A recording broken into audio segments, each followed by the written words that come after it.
Саламатсыздарбы, урматтуу мекендештер. Өзүңүздөр билгендей, азыркы күндө миграциялык мунапыс жүрүп атат.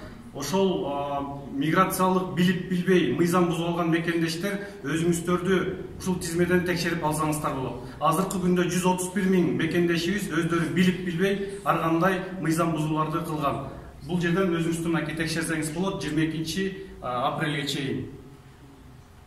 Бул жерде мынакей ssm.gov.kg сайтына киресиздер. Бул миграция кызматынын сайты. Бул жерде Государственная служба миграции при правительстве Кыргызской республики деп турат. Андан ылдый түшсөңүз, мынакей узнать больше деген жери бар. Ушул жерди басасыз. Бул жерди басканда мына биринчи пунктта для граждан Кыргызской республики, находящихся на территории Российской Федерации, имеющих нарушения деп турат. Андан кийин проверить басасыздар. Проверить баскандан кийин бул жерден сиздин фамилияңызды сурайт. Мисал үчүн Абасов, айыңыз, күнүңүз, жылыңыз, найтини басасыз. Ал жерде баскандан кийин мынакей: внимание, вы подпадаете под условия применения миграционной амнистии.